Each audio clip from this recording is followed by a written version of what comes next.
volume 3. Então, vamos gravar Música do Bem, volume 1, volume 2, volume 3. Além do que a arte é uma forma poética de expressar o Evangelho, como a gente viu aqui nas músicas de Cacá e de Tiago. Então, parabéns para vocês. Que Deus ilumine o trabalho de vocês, do GAN e de todo mundo que faz arte espírita e arte religiosa no Brasil. Eu estava em Campina Grande, na cidade do São João, vocês devem acompanhar na mídia, né? Geralmente o pessoal acha que a gente só dança forró, né, na cidade, mas não é assim. Campina é tamanho de Anápolis, tem 400 mil habitantes. E nas segundas-feiras são show gospel que tem lá. E segunda-feira passada tinha 250 mil pessoas para ver Fábio de Melo no pátio lá de São João. Então, é interessante a gente ver o poder. Os shows religiosos atraíram mais gente do que os shows das bandas nacionalmente conhecidas. Isso é muito bom. Isso é uma coisa interessante. É o poder da arte para o bem. Queria aproveitar já para agradecer o convite. Estar aqui com vocês tem sido uma experiência muito boa. A gente vai falar de um tema bastante tenso agora, bastante complexo, mas bastante libertador, que é a ideia do perdão. E aí eu volto a dizer aquilo que eu disse hoje de manhã. Nós estamos no mesmo barco, com as mesmas dificuldades. Certamente eu não vou dizer aqui nada de novo ou de revolucionário para vocês. A gente vai fazer aqui aquilo que é o processo natural de aprendizado. Às vezes a gente se desgasta como pais ou como professores. Quem aqui é professor? Por favor, levante a mão. Eu não sei o que vocês fizeram na outra vida, mas tudo bem. Professor de escola pública. Então, 3 encarnações paga numa só. Somente pessoas devotadas e com compromisso recebem de Deus o mandato de ser educador no nosso país. Parabéns, meus irmãos. Deus ilumine a tarefa de vocês, porque vocês sabem o quão é difícil educar no nosso país. E a gente fica sempre se perguntando, os pais me perguntam isso, Rosângela, é aquela coisa de eu tenho que repetir. Quando a gente pega um avião, acontece uma cena muito clássica. A aeromoça faz o seguinte: senhores passageiros, enquanto o avião está taxiando, preste atenção às normas de segurança. Em caso de uma inesperada despressurização da cabine, máscaras cairão. No voo da TAM é melhor, porque no voo da TAM tem um videozinho. E quando a máscara cai, o pai, a mãe e o menino ri, como se fosse uma coisa bem legal. Cai a máscara, eles pegam rindo, como se no momento desse a gente estivesse rindo. E aí você primeiro coloca nos adultos, e depois ajuda crianças e pessoas necessitadas. E ela vai dizendo todo aquele procedimento. O que é que as pessoas fazem nessa hora? Estão prestando atenção? Elas estão, em média, com o smartphone ainda ligado, apesar de ser dito que já tinha que ter desligado todos os equipamentos eletrônicos. Elas estão lendo a revista de bordo ou já estão dormindo, ou em pânico. Ou tirando foto, porque é o primeiro voo. Tirando foto, isso é interessante. Tira foto da asa do avião quando vai subindo e tal. Então, o que acontece? Por que se repete? Porque a memória, ela é criada com um processo contínuo de repetição. Se repete tanto aquela mensagem para quando ocorrer uma inesperada despressurização, e ela acontece, você consiga lembrar daquilo que foi repetido muito e agir, mesmo em pânico, seguindo uma norma de procedimento. As pessoas fazem o quê? No desespero, como qualquer pai, qualquer mãe, agindo instintivamente, coloca a máscara nos filhos. E morrem porque os filhos não conseguem colocar a máscara nos pais, porque quando despressuriza a cabine, do lado de fora está menos 53 graus Celsius, e tudo que não tem é oxigênio. Então, quando a gente pensa em vir para uma palestra, para evangelização, para mediúnica, fazer evangelho no lar, moer com filho, educar pessoas, nós estamos dizendo a mesma mensagem, até que um dia aquilo deixe de ser um conceito e vire uma prática na nossa vida. E nós sabemos a importância do perdão, nós sabemos a liberdade que ele provoca, nós sabemos as dificuldades que nossa alma acarreta em possuir ódio e ressentimento. Nós sabemos um monte de pesquisas sobre o quanto o não perdoar provoca várias doenças, mas a gente insiste. Então vamos tentar entender um pouquinho por que a gente insiste. Por que da dificuldade? E como é que a gente consegue esse processo? Vocês já passaram por uma cena assim, imagine que você está pegando um ônibus para ir para Goiânia ou para Brasília, e você está todo arrumadinho de manhã, você vai trabalhar, tem um evento lá, e de repente no ônibus alguém vomita em você. É uma cena agradável. E aí a pessoa vomita em você, você estava com um tupperwarezinho, porque você ia trazer umas cocadas da casa da sua tia. Que não era de piqui, era uma cocada de coco, de leite. Desculpa. E aí você foi com aquela tupperwarezinha e na hora, a única coisa que você tinha, que você imaginou que pudesse diminuir o estrago feito por aquela criatura, foi limpar o vômito e pôr na tupperware. Fazendo assim. E aí você chegou em casa, na casa da sua tia, e disse assim: a senhora não sabe o que foi me acontecer. Vê o que a pessoa fez, joga a tupperware para ela dar uma cheirada. Dia do Evangelho, a tupperware está em casa, e você lembra, aquela peste me cheirou no ônibus. Réveillon, final de ano, avaliação sobre tudo que aconteceu. Aí você começa a pensar tudo de bom, tudo de ruim, aquela contabilidade bem infantil. Aí abre a tupperware só para lembrar. Ó, e aquela mulher me vomitou naquele dia. Essa história para vocês parece ridícula? Que você cheire um vômito de 6 meses depois. Não é uma coisa estranha. Psicólogo é bicho doido, né? Pois ressentimento é isso. É um fato que aconteceu há 1 ano, 10 anos, 20 anos. E que você de vez em quando dá uma cheiradinha para lembrar que alguém lhe humilhou, que alguém lhe agrediu, que alguém não manifestou aquilo que você imaginava de afeto que ela tinha de manifestar. E você guarda para ficar tendo uma justificativa para manter o ressentimento. Quando a gente pensa em terapêutica do perdão, a gente pensa que eu posso criar condições de que o perdão provoque em mim um estado de melhora, porque terapia significa provocar um estado de cura, de libertação de um agente patológico. Então, se a gente está dizendo que o título da palestra é terapêutica do perdão, nós estamos dizendo que o não perdoar é uma doença que precisa ser tratada através de uma terapêutica. Uma terapêutica que ela é propugnada por grandes manifestantes da luz no mundo, entre os quais aqueles que nos tocam particularmente o coração, que é Jesus. Que não trabalha a ideia de perdão como a ideia do idiota. Esqueça o que aconteceu. Porque se você estiver esquecendo o que fizeram com você, Alzheimer, o alemão, está se aproximando da sua vida. Diga a ele que ele suba, que este corpo ainda não lhe pertence. E se for possível, nunca vai lhe pertencer. A gente vai trabalhar o que não é perdoar no final de hoje. Porque a gente sabe muito o que é perdoar. Eu queria que a gente se concentrasse também no que não é perdoar. Então vamos tentar entender como essa dinâmica ocorre.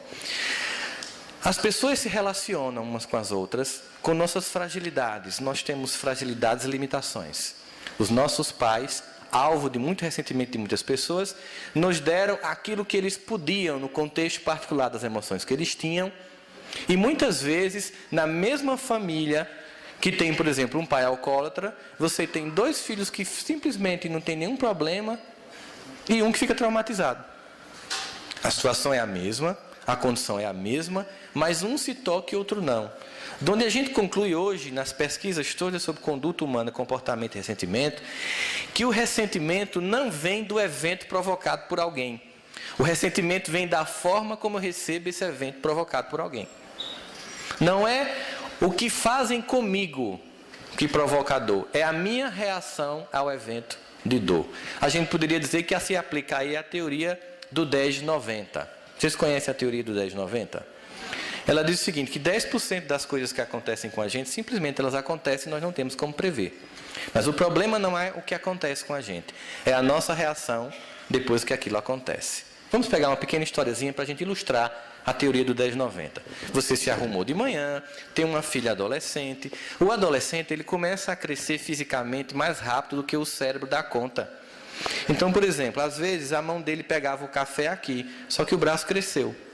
E ele faz um movimento brusco e derruba o café. Então você está lá todo arrumadinho e sua filha derruba o café em você de manhã. Alguém controla esse evento? Foi feito de propósito? Tinha como finalidade perturbar o seu cotidiano, transformar o seu amanhecer numa tragédia cafeína? Não. Mas a partir dali vai se estabelecer como essa criatura vai reagir a esse evento. E aí ele pode fazer assim: se é idiota, é burra, não viu não. Olha a desproporcionalidade da reação diante do evento. A mãe, naturalmente, vendo e percebendo que está desproporcional, vai entrar em defesa da filha.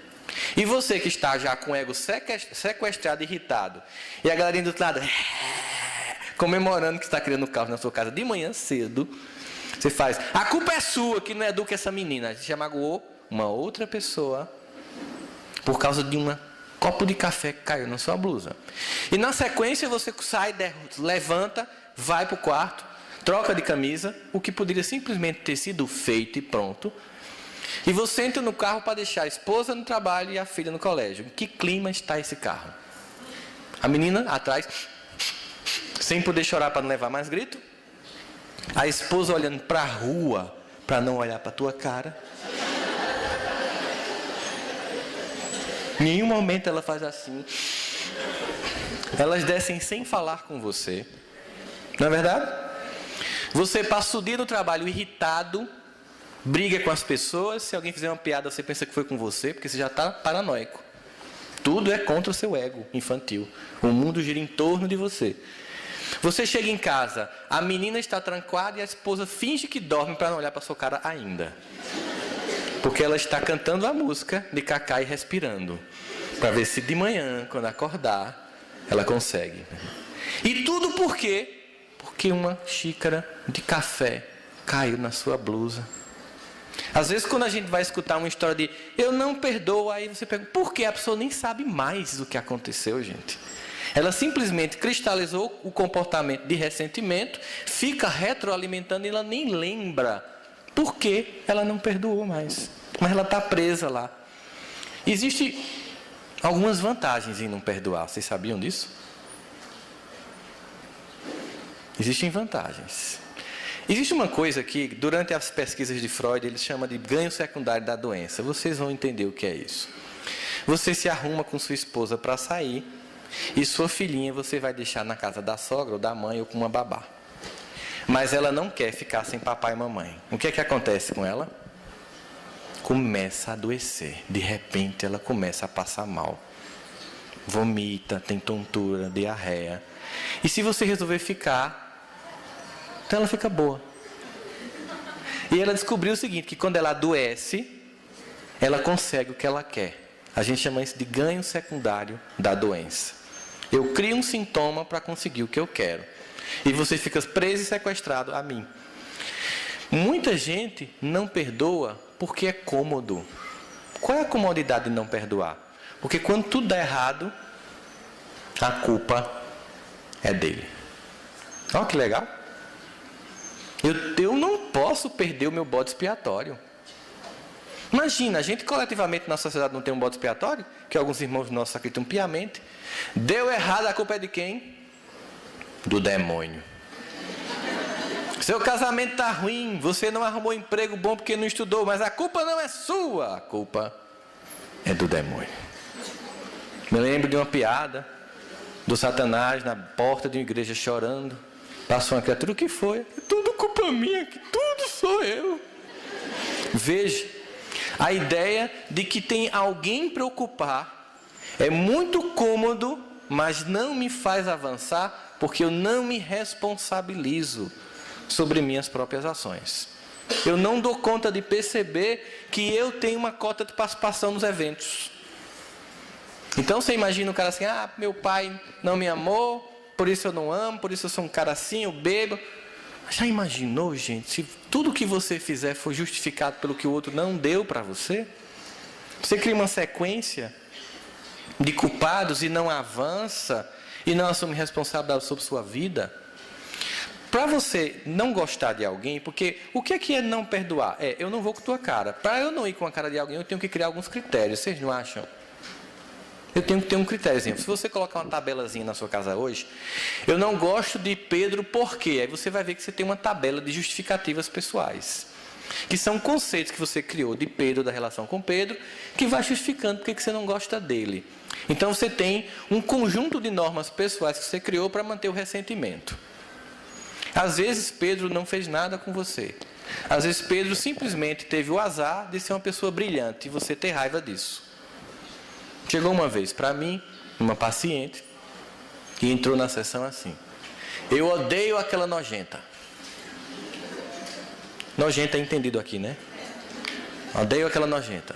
Aí sentou. Eu fiz, qual? Porque ela tem uma lista de nojentas impressionante. Qual? Não, essa você não conhece. Eu imaginei, é uma nova, porque ela tem uma produção de nojentas incrível.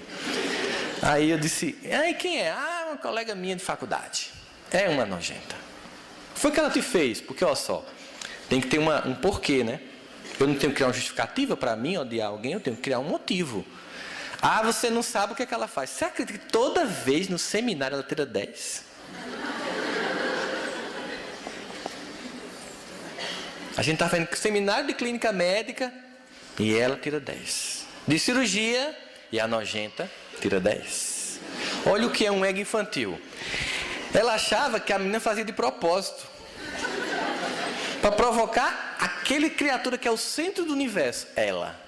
Estou lá e ela de propósito tira 10 na minha frente. Aí eu pensei, é a hora da terapia do choque, né? Porque numa hora dessa você não tem muito o que falar, a não ser chocar a alma diante do evento. Aí eu fiz, ela não era da Paraíba, ela era da região sudeste. E eu fiz assim, não sabia lá que há 6 meses com você, eu já não tinha dado conta desse seu comportamento. Ela, qual? Que você é burra. Aí ela olhou pra mim, cara, fez assim, como assim tá me chamando de burra? Burra. E como a gente diz aqui na Paraíba, burra com força, com vontade, desejo de ser burra. Ela fez, cara, eu tô te pagando, eu disse pra dizer a verdade, por isso é burra. Porque assim, se você quiser pagar alguém para não contar a verdade, aí é mais burra ainda. Você vai perder dinheiro. Agora entenda, você não é burra. Eu vou refazer, você está sendo burra. Porque é uma condição temporária que você pode mudar. Mas como assim? Primeiro, criatura, você acha que ela tira 10 para lhe provocar? Ela parou assim e pensou, ela tira 10 porque ela é capaz. Sabe o que você está sentindo aí? Ela o que é? Inveja, meu amor. Caim matou Abel por isso. Os irmãos de José venderam ele no Egito por isso. E desde que o mundo é mundo, esse é um sentimento básico da alma humana em processo evolutivo. Eu não disse processo evolutivo que é muito espírita, né? Eu disse da alma humana. E o que é que eu faço? Olha, quando alguém faz uma coisa melhor do que você, lhe cabe a humildade de perceber, não sentir o ego afetado, sentir felicidade pela capacidade do outro e aprender com ele. A pessoa é brilhante? Que legal, eu vou usufruir do brilho que ela tem, vou aprender com ela. Então você vai fazer uma troca de sentimentos. Porque para poder eu desconstruir o ressentimento, eu tenho que ressignificar os sentimentos. Ela fez como? Você vai trocar o seu sentimento infantil de inveja por um sentimento mais maduro de cobiça. Vamos entender inveja, por que ela é infantil? Você tem um filho de 1 ano e um filho de 2 anos. Aí o filho de 2 anos está fazendo aniversário. Você compra presente só para ele? Chega com presente só para o filho de 1 ano com 2 olhando para ver o que acontece? Você leva para os 2. Por que você leva para os 2? Porque aquela criança de 1 ano ela é egocêntrica. O que é egocentrismo? É uma condição psicológica que eu estou centrado no meu ego e não consigo sair dele. Vocês vão entender isso agora. Brincadeira de criança. Você chega assim e faz, papai está aqui, cadê papai? Aí o guri fica procurando papai, aí ele vê o papai voltou. Para ele, por que ele não consegue saber que você está atrás da mesa? Porque ele é tão egocêntrico que ele não se desloca do ego dele para se colocar no lugar que você saiu e você voltou. Para ele aquilo é mágica. Se você fizer isso para um guri de 5 anos, ele fazer cheleza. Porque ele já consegue se deslocar do ego dele para perceber que você está ali atrás. Ele não é idiota. Não vai achar que isso é o Mr. M, não. Mas uma criança, não. Então, ela tem esse sentimento infantil. Mas quando você tem um filho de 9 e um de 10, você dá no aniversário de 10 anos um brinquedo e não dá o de 9. Mas o que é que o de 9 diz? No meu eu quero um igual a esse. Houve uma mudança? Qual foi a mudança? Ou seja, ele conseguiu resistir à ansiedade de esperar no tempo o momento dele. Ele entendeu que ele não tem que ter raiva do irmão porque o irmão está tendo. Mas ele quer ter um igual do irmão. Ele passou de um sentimento infantil de inveja para um sentimento mais maduro de cobiça. Então a gente poderia conceituar que a inveja é querer que o outro não tenha. Isso dá muito ressentimento nas pessoas, provoca muito ódio. E cobiça é querer ter também. Inveja é quando o seu vizinho compra o carro e você faz, tomara que daqui para Goiânia vire na BR, morra carbonizado. Miserável. Isso é inveja. O seu vizinho comprou uma TV de 30 mil polegadas OLED para ver a Copa. Aí você fala, tomara que seja 110. Quando botar na tomada... Isso é inveja. Cobiça é quando o seu vizinho compra um carro legal e você chega lá e, rapaz, que carro lindo. Mas como foi que tu conseguiu? Não, minha esposa também está vendendo Natura, Avon, Boticário. Você já chega em casa com as revistinhas para dar para a esposa. Meu amor, porque você quer ter também. Então, quando o seu vizinho pinta a casa de bege, você pinta também, isso não é inveja, isso é cobiça. Inveja é se ele pintar e de noite você pichar. Entendeu a diferença? Então, muitas vezes, a gente tem raiva de alguém que tem luz. E isso é inveja. Mas admitir um sentimento desse dói. Porque a gente escuta no catecismo, na evangelização infantil, na escola dominical, onde a gente for, inveja é feio. Papai do céu não gosta. Logo você não pode ter. Eu lembro de uma musicazinha que eu cantava na época que eu era evangélico, que era assim: cuidado, mãozinha, no que olha, no olhinho no que olha, cuidado, mãozinha, no que pega, pois o Salvador do céu está olhando para você. Cuidado, mãozinha, no que pega. Tudo traumatizado aqui como eu. Olhava pro céu assim e fazia, meu Deus, tu tá vendo? E na adolescência é que piora a mãozinha, né? Aquele medo terrível. Deus, o Big Brother, tá, estou filmando você. Eu vou botar no YouTube isso que você acabou de fazer. Olha a relação com Deus que se estabelece. Então as pessoas, elas têm competências e nós também temos.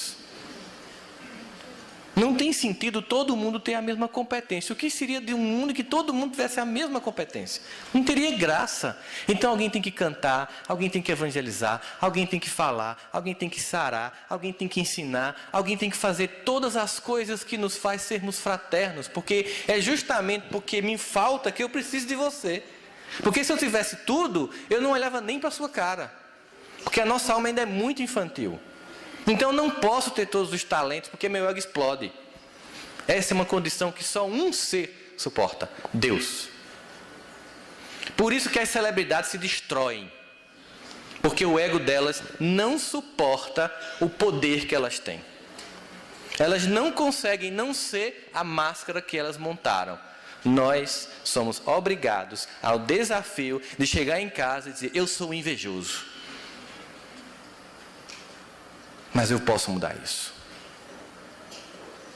Eu tenho sentimentos ruins, mas eu posso mudar isso. A relação com Deus é fantástica, sabe por quê? Porque naquele dia que você fez tudo que não presta, e que você pensa assim, eu não tenho nem como fazer o evangelho no lar, é o dia mais importante para o evangelho ser feito. Porque Deus, conforme diz o salmista, nos sonda, conhece nossos pensamentos, e mesmo que faltem em nós palavras, Ele nos sonda. O salmista diz que Ele conhece até a quantidade dos cabelos que nós temos na cabeça, ou dos que estão caindo, no meu caso. O conhecimento é tão profundo que Ele diz: quer esteja eu sentado, em pé ou andando, conhece-me. E tal ciência é tão preciosa que falta em mim palavras. É por isso que um dos símbolos do judaísmo é a menorá. Vocês já viram aquele castiçal com 7 velas? Ele remete, entre das muitas interpretações que se tem daquilo ali, esse salmo, que é um salmo de autor desconhecido, como alguns deles, que remete à ideia do conhecimento da divindade. Deus conhece o que está à minha frente, conhece o que está atrás, conhece o que está desse lado, em cima e embaixo, E o sétimo, o que está dentro de mim. E esse Deus que me conhece profundamente me criou e me ama de forma absoluta, sem condições. Quando me vê se equivocando, não se concentra nos erros, mas naquilo que eu aprendo, quando eu reconheço que eu sou pequeno, que eu invejo, que eu sou imaturo, que eu vacilo, porque Ele não está concentrado naquilo que eu sou, mas naquilo que eu vou me tornar. Porque quando uma mãe vê uma criança aprendendo a andar e ela cai, ela pune, porque ela está vendo aquele que certamente um dia vai andar célere e no futuro vai ajudá-la quando ela começar a cair. Quando alguém vê uma criança que está gaguejando, aprendendo a ler, ela pune uma criança que está gaguejando a aprender a ler? Não, porque ela está vendo alguém que um dia possa vir a se tornar um grande literata. Então Deus não se concentra nas coisinhas pequenas que nós somos temporariamente, porque essa luz que Jesus disse está em nós e que nossa irmã cantou tão belamente aqui, é exatamente uma proposta de potencial que eu tenho que fazer desenvolver. Vós sois deuses, vírgula, fazei brilhar a vossa luz. Lei do trabalho, do crescimento pessoal. Então, quando a gente está naquele momento mais terrível, é o momento que você deve chegar em casa e fazer uma prece mesmo, sabe? Sabe aquela história das pegadas na areia?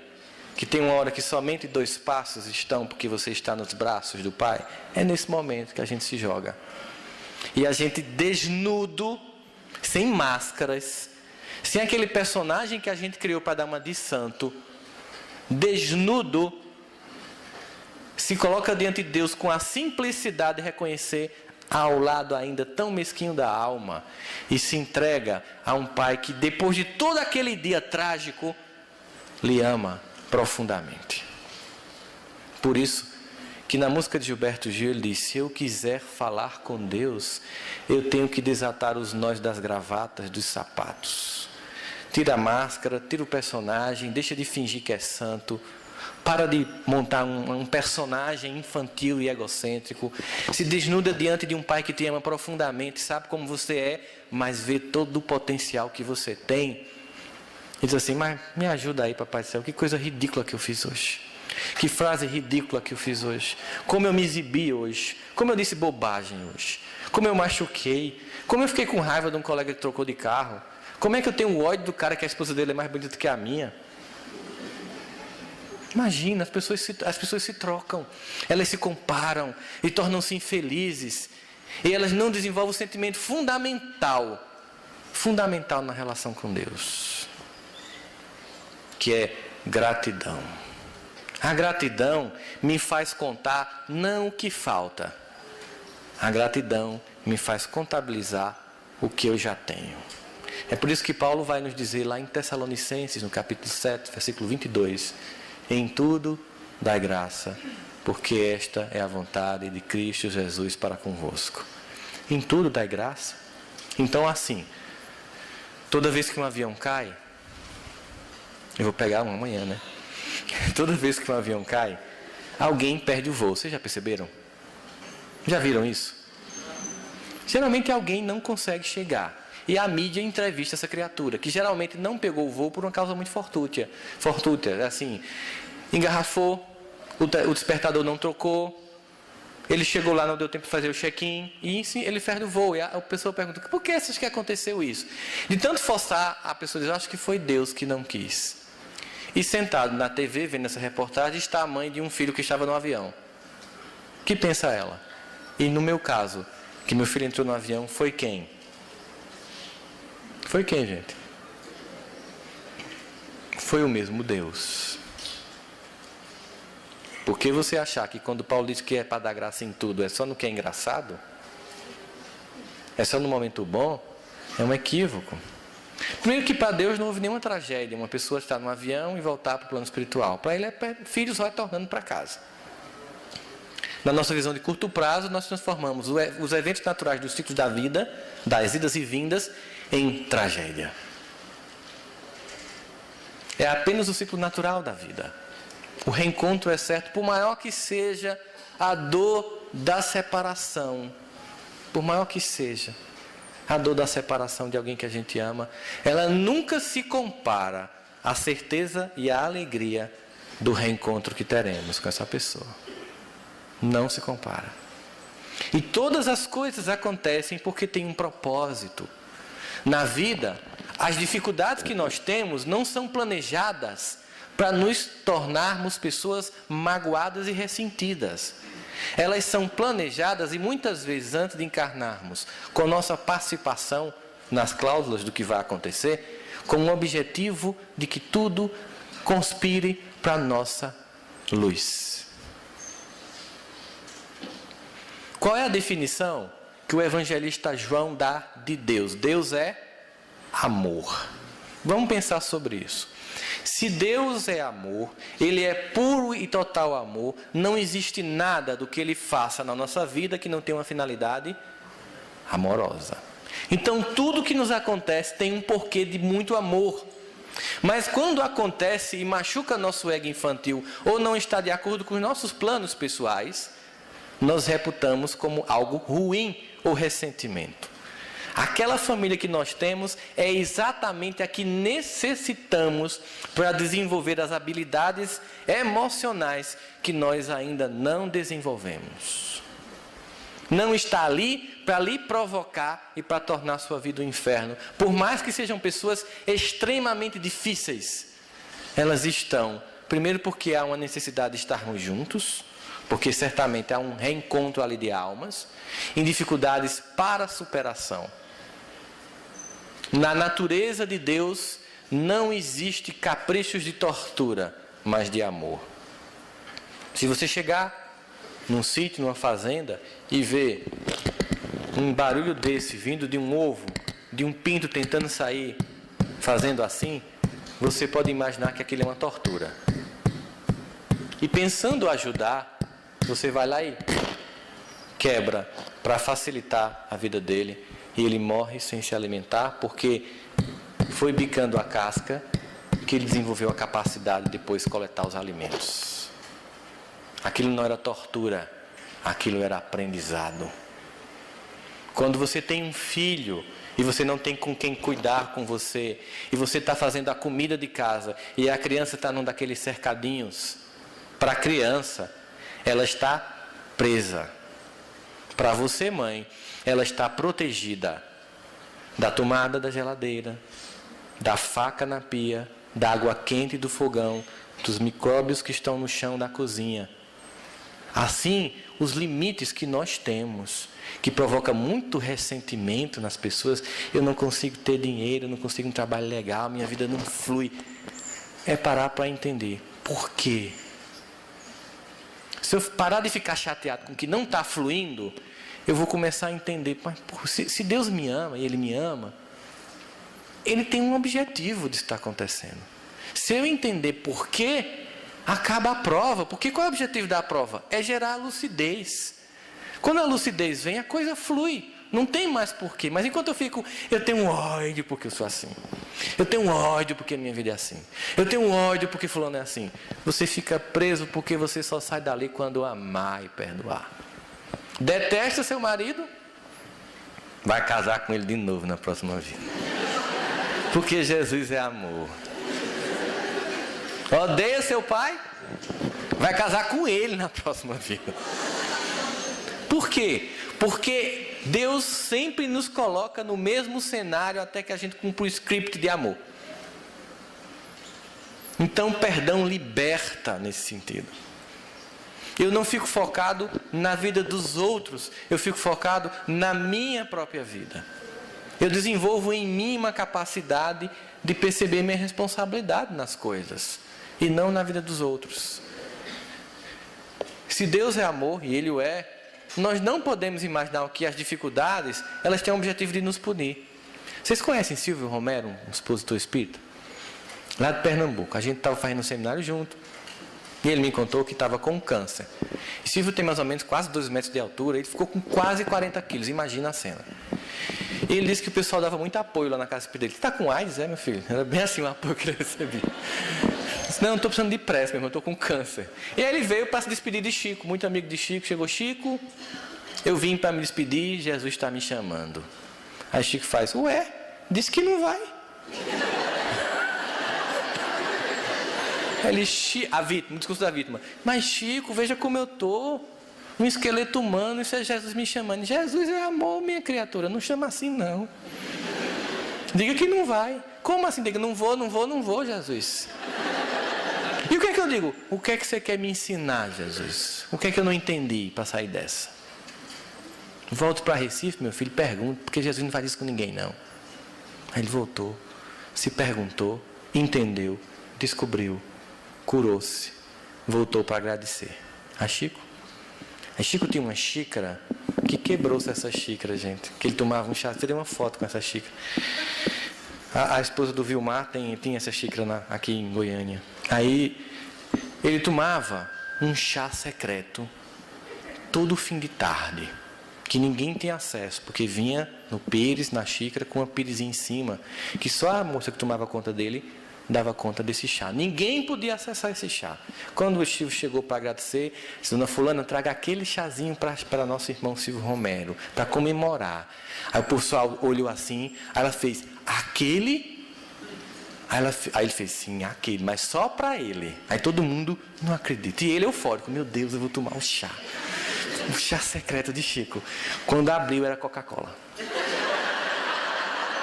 Porque Chico tinha diabetes, não podia tomar nada doce, mas ele combinou com a mulher que todo dia, naquela hora sagrada, ele tomava uma xícara de Coca-Cola. Veja que coisa simples. Um gesto de carinho pessoal, assim, eu não posso, mas uma xicrinha de Coca-Cola.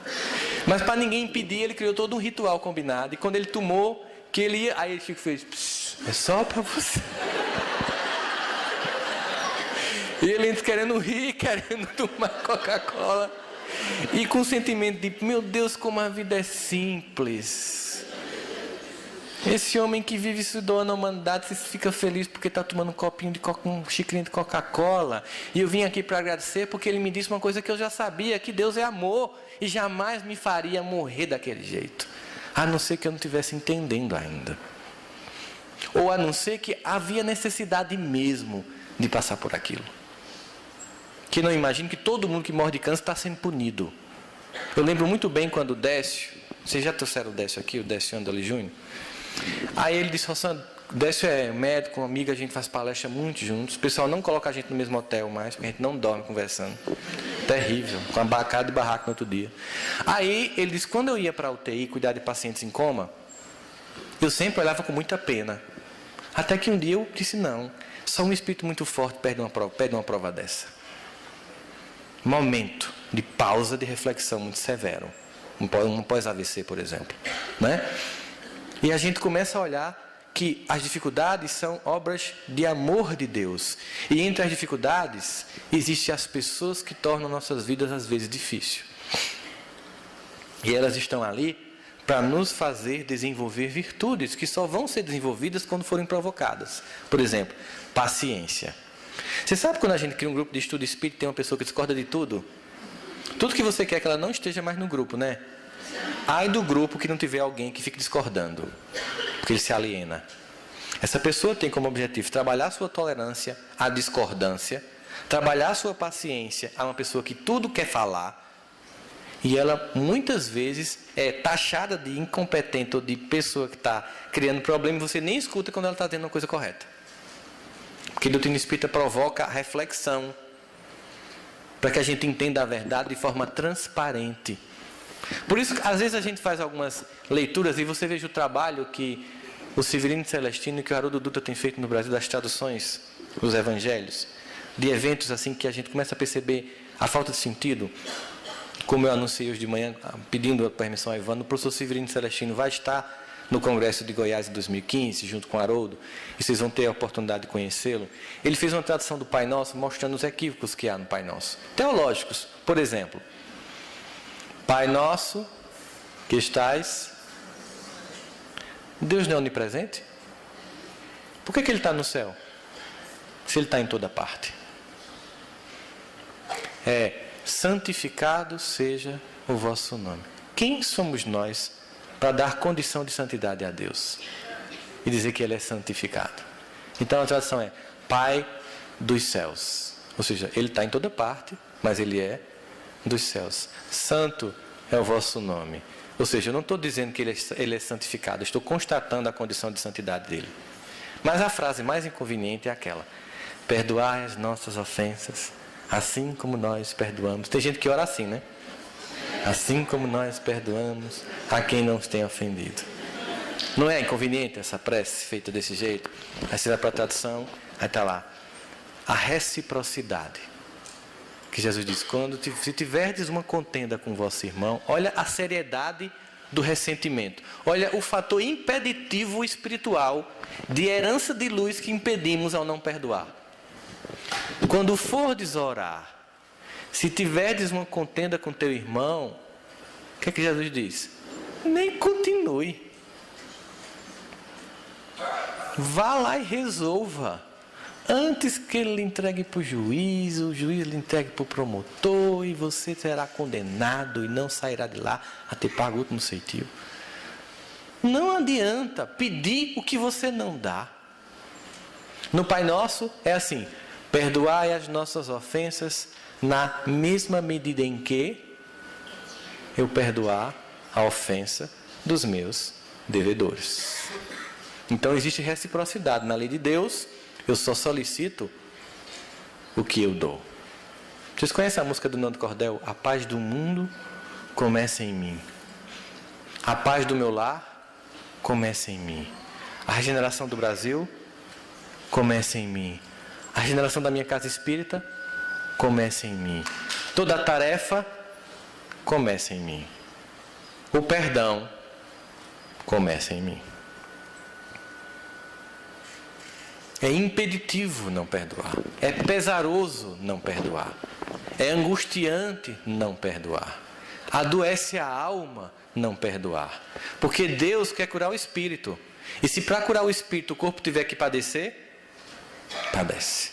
Tem um forrozinho bem antigo lá na Paraíba, que é uma visão popular dessa lei. Diz assim: juízo na cabeça para não fazer besteira. Cabeça que não pensa, o corpo só leva rasteira. O corpo é uma caixa de ressonância das emoções, um ralo psíquico. Então tudo que você tem como lixo moral, ele tem que ser expurgado, porque nós não entramos no reino com o véu sujo.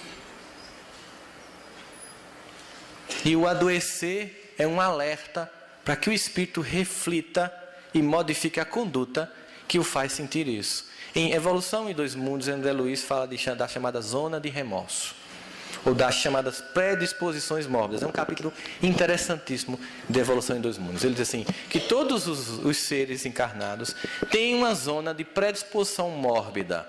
Ou seja, nós temos predisposições para desenvolver qualquer doença. Por que uns desenvolvem e outros não? Qual é o gatilho que dispara a doença?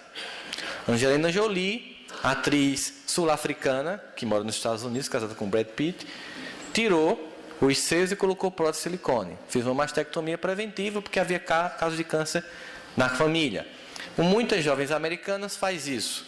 Aí chama a atenção dos médicos lá porque muitas têm o protocongênio do câncer dentro da carga genética, teve caso de câncer na família, faz isso e desenvolve o câncer do mesmo jeito. Muitas têm tudo isso e não desenvolvem o câncer. Muitas não têm nada disso e desenvolvem o câncer. Aí eles fizeram assim, que adianta o genoma para a gente saber quais são os protocogênios que desenvolve, se a gente não sabe qual é o gatilho que dispara? Todo mundo tem potencial para desenvolver qualquer doença. Eu sei o gene que faz a coisa acontecer, mas eu não sei quem dispara esse gene. Quem dispara? O espírito e a conduta. Assim você está tão pertinho de Deus que está fazendo assim. Está tocando as evidências. Ele já sabe materialmente muita explicação, mas o que dispara não está na genética. O que dispara está na conduta. E eles já sabem disso. Mas a maior parte das pessoas que têm câncer tem, não são todas, tem ressentimento. O ressentimento ele é muito mais provocador de um câncer do que uma tendência genética familiar. Porque você diz, eu tenho uma mágoa guardada aqui no fundo, de onde? Do meu peito. E você vai dando um comando. Que há alguma coisa dentro de você. E o pior do ressentimento é que vocês estão vendo que é sentir de novo. Ressentimento é uma palavra que significa sentir novamente. E quando a gente lembra do que aconteceu, dói do mesmo jeito. Porque a mente ela tem essa sensação de que a ficção e o real é a mesma coisa. Vocês viram o que aconteceu hoje de manhã aqui, na madrugada, na comemoração do Jogo do Brasil, aqui em Anápolis? Não viram? Não souberam, não? Teve um caso de uma jovem que estava passando numa das ruas do centro. Quando ela foi entrando na esquina, tinha um pessoal comemorando. Aí tinha uma viela, ela resolveu entrar, não sei se foi para urinar alguma coisa. Quando ela foi entrando... Perceberam o drama?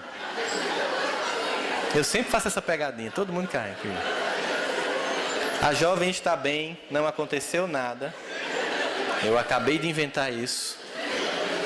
Por que eu fiz isso? Qual foi o objetivo de fazer isso? Mostrar para vocês que a nossa mente, ela pega uma história, aumenta, cria e sente como sendo verdade. Logo quando eu estou em casa, sentado, 10 anos depois, pensando, aquela pessoa fez isso comigo, tudo volta de novo para a mente. E eu passo a sofrer tudo de novo. E a pessoa, bem tranquila, nem lembra de você. Eu fiz o que é tu, que é pior ainda, né? Quando a pessoa vem assim, eu nunca fiz nada contra você. Aí o ódio aumenta. Porque você fica com duas sensações, que a pessoa é cínica, porque quem faz não lembra. Quem lembra é quem foi a vítima. Você lembra que está devendo? O cartão não esquece. Não é assim? Ele chega e ainda propõe um parcelamento.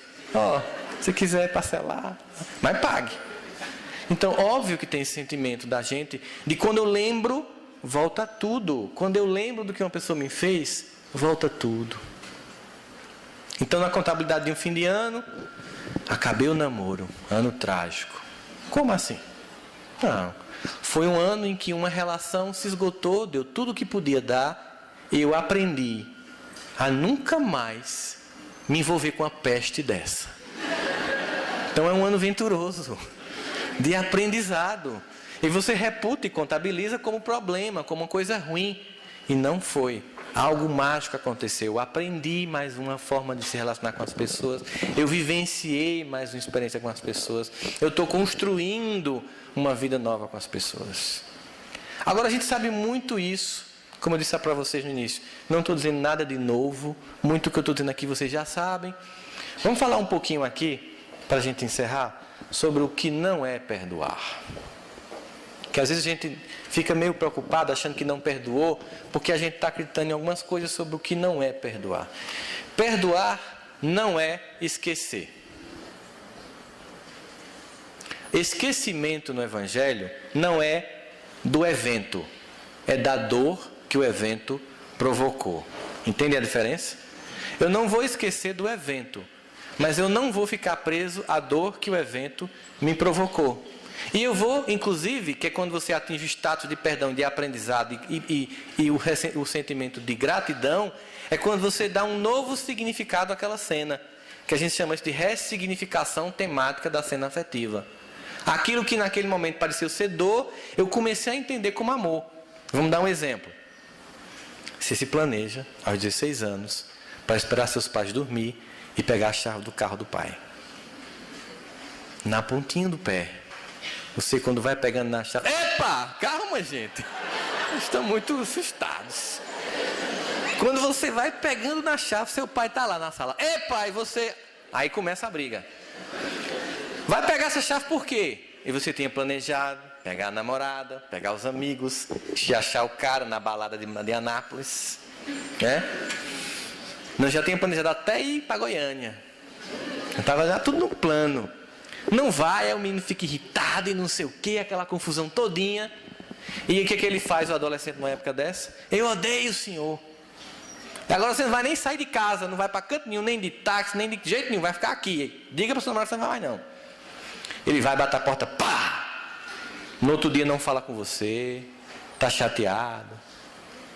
Manda um WhatsApp para a namorada. Faz um selfie da tristeza, manda para ela, né?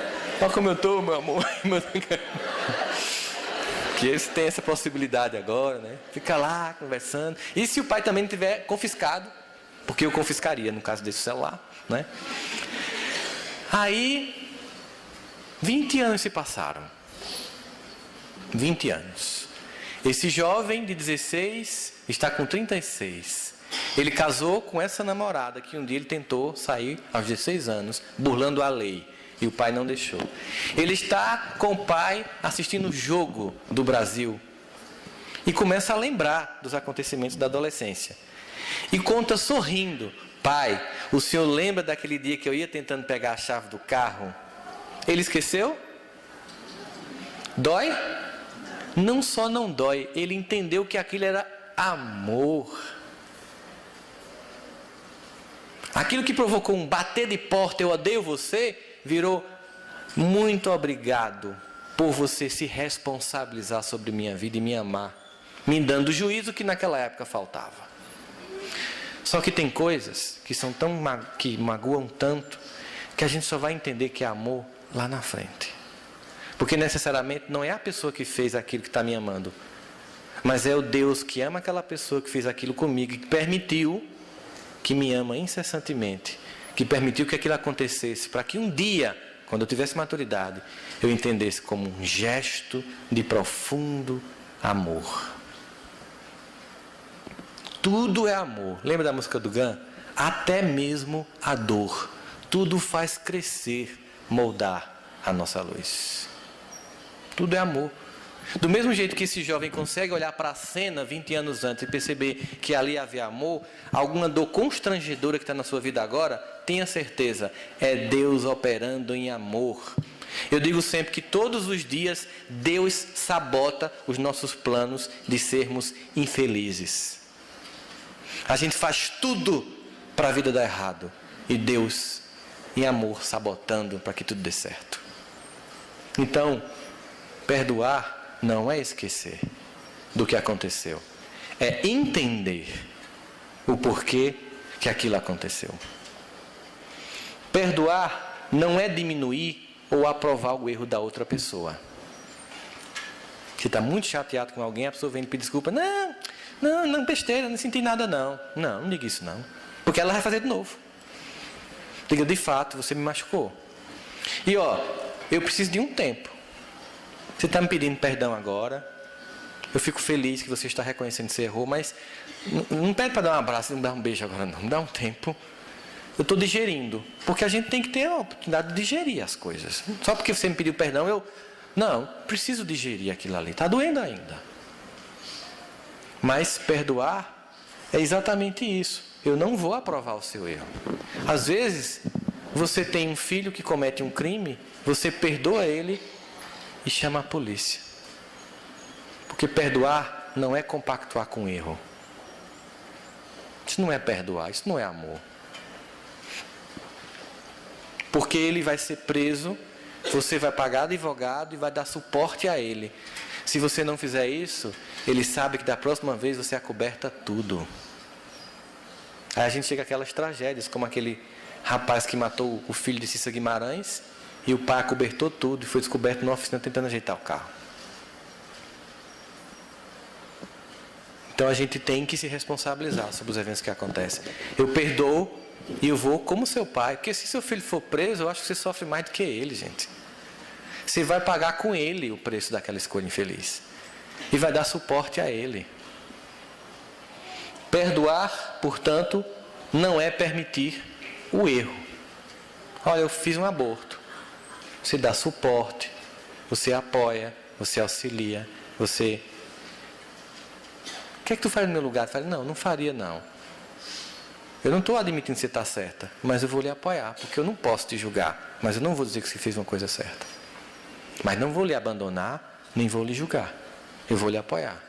Mas eu não posso dizer que você está certa. As pessoas às vezes chegam para mim e dizem assim: eu vou abortar, o que é que você acha e tal. Olha, eu sou contra. Se você for abortar, eu não vou deixar de ser seu terapeuta e lhe abandonar. Mas eu lhe digo uma coisa: vai ter consequências. Ah, é porque você é espírita. Eu não estou falando de consequências espirituais. Esqueça, aqui eu sou psicólogo. É porque eu não conheço nenhuma mulher, e as pesquisas mostram que depois não tiveram sequelas severas emocionais ou físicas depois de um aborto. Mas você não sabe como minha família reagirá, eu sei. Vão lhe expulsar de casa, vão lhe odiar, vão lhe abandonar. E quando o seu pai vê essa criança sorrindo, tudo vai ser esquecido. E é o que acontece. Porque o poder do Espírito que chega para abrir os caminhos da própria família é impressionante. Às vezes o cara diz, eu não vou ter filho não, que eu não tenho dinheiro. Não, nem se preocupe, ele tem o merecimento dele. Às vezes não por você, mas pela criança que está para vir, a vida toda flui. Porque ela tem um compromisso espiritual para cumprir e tem todo um suporte para receber. Então você dá o apoio, mas não aprova o erro que o outro cometeu. Perdoar não é esperar por um pedido de perdão. Eu só perdoo se ele reconhecer que errou. Esqueça. Eu não perdoo por causa do outro. Eu não posso condicionar o meu perdão à atitude do outro. Eu perdoo porque eu preciso me libertar de um sentimento que me constrange. Se o outro vai me perdoar, numa cena em que os dois se equivocaram, é uma decisão que cabe a esse outro. Mas eu, por escolha pessoal, de não mais ficar preso à dor, eu vou perdoar. A gente fica num monoideísmo quando a gente odeia. Uma vez eu entrei numa reunião de desobsessão, na doutrinação, e estava lá um irmão que estava perseguindo uma criatura.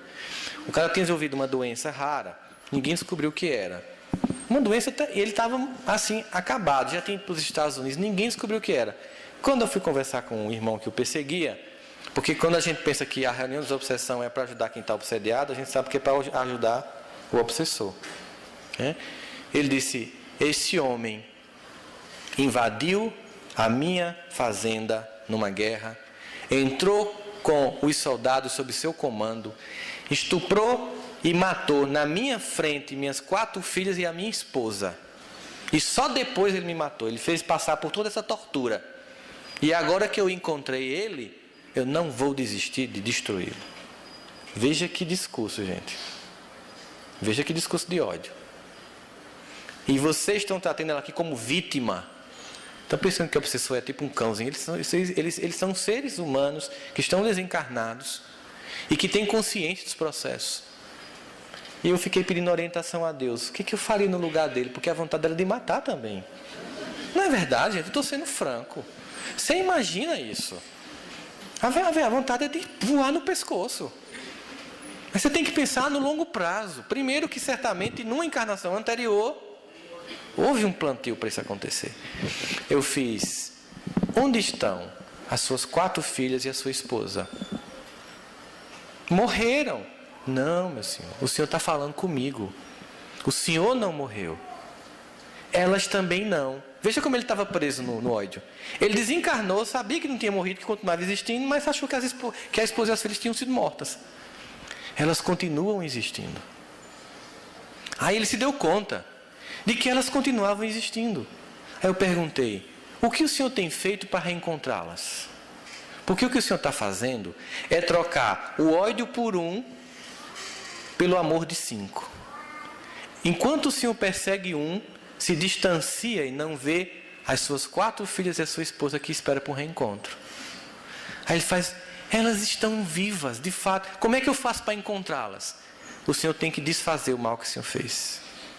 Porque com esse sentimento de vingança, o senhor se distancia delas. Aí ele fez, e vocês vão me ajudar? Eu disse, claro, aqui é para ajudar. Aí ele fez, e o que é que eu faço? Eu disse, desfaça esse mal. Ele disse, só precisa fazer outros exames nessa peste. Porque eu não estava deixando os resultados aparecerem. Desse jeito. Aí a gente, poxa, não estava deixando os resultados. É coisa besta. Disse assim, é coisa besta. E agora, eu posso ir? Eu disse, você quer ver suas filhas? Você vai acompanhar esses irmãos que estão aqui do lado. E eles vão levar para você se preparar para esse encontro. Você não está pronto ainda. Mas Deus vai lhe dar essa permissão. Óbvio. A gente fala para o cara. A gente não conta detalhes. Ele não era espírita. Eu não contei detalhes. Eu disse, faça o seguinte, peça perdão a Deus pelos seus erros, que você lembra ou que você não lembra que você cometeu nessa vida. Eu falei dessa mesmo para ele. E refaça os exames básicos do começo do processo todo de investigação. O primeiro exame que ele fez é que ele não conseguia comer porque doía. Foi uma radiografia e descobriu que tinha uma última vértebrazinha quebrada e ficava apontando para o estômago. Quando ele comia, dilatava o estômago, a vértebra... E nenhum exame detectou, nem nos Estados Unidos, porque o espírito embaçava as imagens. Eles fazem isso, gente. Por isso, quando a gente vai para um médico, a gente ora pelo médico. Jesus, abençoe essa criatura. Para que ele, de fato, possa me ajudar. Vai limpando o ambiente desse hospital. Para que lá também esteja a tua equipe de luz. Orai e vigiai sem cessar. Veja, ele estava preso numa ideia de vingança, abrindo mão de 5 amores por um ódio. Mas Deus não violenta consciências. Chegou o momento em que ele fez uma escolha. Às vezes a gente faz uma mediúnica e o espírito continua com o desejo de vingar-se, não é verdade? E a gente continua um trabalho de tentar fazê-lo vir a tomar consciência. A gente não pode obrigar ele ali a desistir. Se ele quisesse continuar se vingando, a gente poderia fazê-lo desistir? Não. Então é um sentimento de libertação. Perdoar não é esquecer. Eu já tinha falado isso para vocês. Perdoar, essa é complicada. Não é parar de sentir dor. Já parou para pensar nisso? Lá em Campina Grande teve uma menina de 13 anos que voltava para a escola e um homem a atropelou.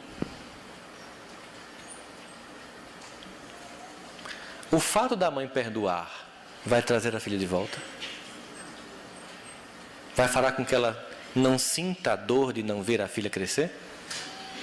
Você foi atropelado e ficou paraplégico, mas você perdoou. Você volta a andar? Muitas vezes, o dano causado, ele tem uma duração muito longa. Mas ainda assim, o perdão é útil porque eu fico apenas com aquilo e não com a dor ainda moral e emocional do evento. Eu perdoo porque já basta a sequela. Para que mais um mal? Além do alejo físico, o alejo moral, do ressentimento. O que eu ganho com isso? Eu lembro daquele menino que foi sequestrado pelo motorista e morto em São Paulo. O pai era descendente japonês. E eu vi uma entrevista dele na revista. Ele disse que ele ficava todos os dias imaginando como se vingar e como matar aquela criatura. Ele percebeu que ele estava preso ao ressentimento e ao desejo de vingança. Até que ele decidiu que ele ia mudar. Que ele já tinha tirado meu filho, agora estava tirando minha paz. Ele ia me matar 2 vezes. Sabe o que ele fez? Ele foi fazer um trabalho de assistência no presídio onde o cara estava preso.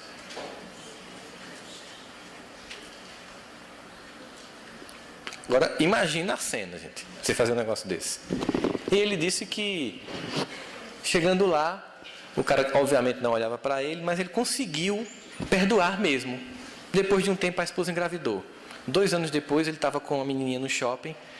E a menina olhou para ele assim e fez: papai, o bandido veio, me matou, eu fui para o céu, tu foi ajudar o bandido e Jesus mandou de volta para você. Entendeu o poder do perdão? É fantástico, gente. Uma coisa incrível. Perdoar não é confiar.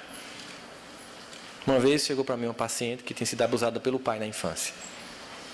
E disse que estava indo visitar o pai e que estava indo viajar com o marido. E perguntou: eu posso deixar minha filha com meu pai? Eu disse: não, você não pode fazer isso com sua filha. Você não tem como saber se ele mudou. Perdoar não é voltar a confiar num caso como esse. Você perdoou seu pai, você não... O que é perdoar? Você não está pautando a relação pelo que aconteceu e ficou fixo naquilo. Você pauta a relação por tudo mais. É o que Deus faz com a gente. Mas confiar numa pessoa dessa é complicado. Você não sabe se ele mudou. Você vai ficar bem viajando, imaginando sua filha passando pelo que você passou? Se não, então pronto. Você visita, você não deixa sua filha só com ele 1 minuto, mas Você perdoou seu pai. Que bom, que isso é muito positivo e proveitoso. Então, perdoar não é voltar a confiar. E perdoar nem sempre é reconciliar-se. Porque para reconciliar é preciso que os dois perdoem. E às vezes eu perdoo e o outro não. Então eu tenho que entender que não vai haver reconciliação. O tema do seminário hoje de manhã foi sobre o quê? Vocês lembram quem veio aqui? Se existe vida depois do casamento, não é? A gente trabalhou esse tema e as pessoas descobriram aqui que vieram que sim, que tem. É uma vida difícil, mas fantástica. E a primeira coisa que eu aprendi quando eu fui casar com minha esposa foi perdoar a pessoa mais difícil na minha vida, foi meu pai. Alcoólatra, bati na minha mãe, colocava a mão na cabeça dela na frente da gente, aquelas ceninhas bem básicas de filme de novela mexicana. E eu tinha uma dificuldade muito grande. E quando eu fui casar com minha esposa, ela disse: eu só caso com você se você perdoar seu pai. Eu disse: ué, ele não foi teu pai, tu não sabe o que ele me fez. Ela disse: eu sei o que ele fez, mas você vai ser pai. Como é que você vai ser pai sem perdoar seu pai? Eu disse: ixi, que chantagem emocional triste essa tua. Perdoar meu pai? Ele já desencarnou. Minha desculpa, né? Ela fez: deixa de ser cínico, você é espírita. O pai continua existindo. Eu disse: poxa vida, perdoar meu pai. Construir esse perdão do meu pai. Que coisa complexa. Aí eu comecei a fazer o seguinte. Eu comecei a buscar os amigos do meu pai. Para saber quem era meu pai. Porque eu tinha a visão da minha mãe e do meu pai, que obviamente, por tudo que passou, era uma visão muito machucada do pai. Ter contato com meu pai era trair a confiança da minha mãe. E eu respeitei muito tempo isso, mas eu percebi que aquele era o momento de eu perdoar meu pai. E eu fui buscar esse processo de resgate, de construção. Não foi uma coisa fácil, mas foi muito libertadora. Comecei a conversar com os amigos e comecei a descobrir um monte de coisa, o quanto eu era parecido com ele. Muitas das características que eu tinha, que não tinha nada a ver com minha mãe, com meu irmão, com as pessoas que me cercavam, eram características dele. E as pessoas o viam como alguém muito positivo. Ele era aquele homem que fora era um sucesso, mas em casa não era uma pessoa legal. Mas tinha porquê. O pai dele, meu avô, era uma pessoa muito rude, muito dura. Ele tinha muitos traumas da infância. Ele reproduziu isso num processo junto com o alcoolismo. E aí eu consegui, de fato, perdoar meu pai, convidá-lo para o meu casamento. E no dia do meu casamento eu coloquei um painel do meu pai com minha mãe se casando. E um painel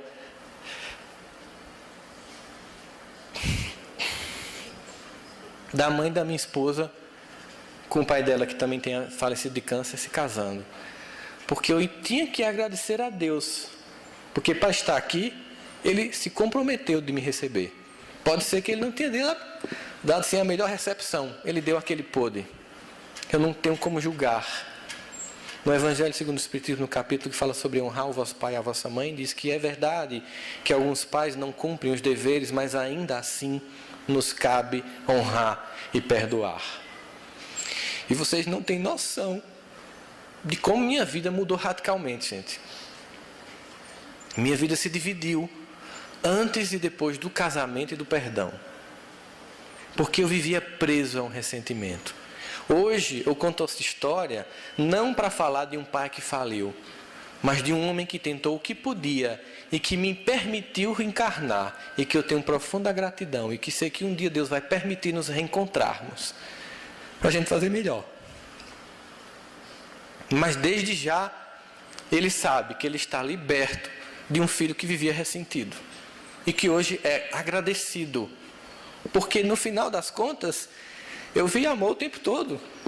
Porque esse meu pai, que não funcionava pelos limites dele, foi substituído por meu avô. E meu avô, é o cara. Deus amava tanto que ele diz: olha, não funcionou, mas eu vou te dar esse avô aqui, que você vai ver como é que funciona esse avô. Um dia eu lembro chegando de um sítio e eu com 12 anos, meu avô trouxe um monte de fruta e tinha um monte de gente na frente da casa que tinha uma família muito necessitada, e meu avô foi levar 90% das frutas lá. E eu revoltado: o senhor vai levar tudo para eles? Eles nem foram para o sítio. Disse: meu filho, você nem come tudo isso. E aprenda uma coisa, meu filho: quem não vive para servir, não serve para viver. E meu avô foi substituindo aquele pai. E eu vivia reclamando porque não tinha um pai e eu já tinha. Eu vivia reclamando do que faltava e não agradecia o que eu tinha. Quando eu comecei a ter a dimensão do que era aquilo, eu disse, poxa vida, amor. Meu pai deu o que pôde, terminou morrendo por causa do álcool, desencarnou. Vivia preso a um sentimento de culpa por não ter amado os filhos. No dia do meu casamento, até os irmãos do segundo casamento do meu pai, que eu não queria nem ver, foram convidados. Porque ali não era apenas um homem e uma mulher que estavam casando, porque nós somos o resultado de muita gente. Ninguém aqui está aqui por si só. Nós somos o resultado de muitos amores, muita gente boa, até as equivocadas, mas que também são filhas de Deus. Elas agiram para nós estarmos aqui, sermos o que somos. Nos cabe só gratidão a Deus. Um sentimento profundo de reverência a esse Pai amoroso que nos ama das formas mais estranhas ao nosso entender, mas nos ama sempre, incessantemente. De forma que todas essas pessoas difíceis são planejadas num projeto de amor que nos cabe compreender, agradecer e honrar. Porque, na verdade, e apesar dessas pessoas, nós somos cercados de espíritos luminosos. Quer que eu prove isso para vocês? Não vou fazer um susto. Fechem os olhos. Não vou fazer um susto. Comecem a pensar e tentar contar nos dedos as pessoas que vocês levemente antipatizam ou até possam ter um sentimento profundo de ressentimento com elas. E agora, comece a tentar contar as pessoas que você levemente simpatiza, até ama profundamente.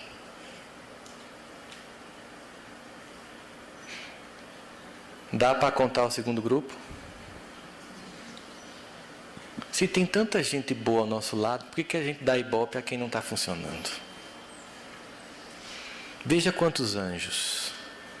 Veja quanto amor. Veja quanta presença. Sem contar o anônimo atuar dos espíritos luminares, que sem dizer nem o nome, estão conosco desde o dia que a gente nasceu encarnados aqui na Terra, nos ajudando. Tanta luz, tanto amor, tanta doação, tanto Deus, e eu preso feito uma criança, num ressentimento tolo. Nós somos convidados para um banquete da regeneração. Somos os trabalhadores da última hora. Recebemos o prêmio de conhecer uma doutrina consoladora, iluminativa, transformadora. Não é hora de estar preso aos sentimentos infantis, porque Deus está nos convocando para uma batalha de luz. E é preciso de homens e mulheres prontos, e não de almas penosas e caídas. É preciso pessoas que acreditem em si, que saibam que são capazes, que são luzes, que são venturosas, que são iluminadas, que são perfeitas porque Deus nos criou com essa perfectibilidade. Que não fica se achando menor, com autoestima baixa, reclamando da vida, milindrando no centro.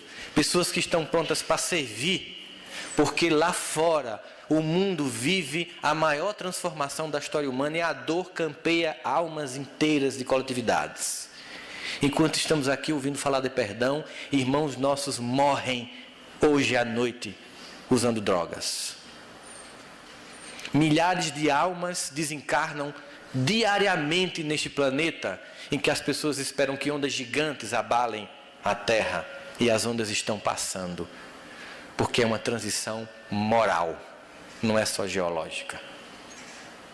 Ficar preso a sentimentos pequenos é não estar disposto ao serviço no bem.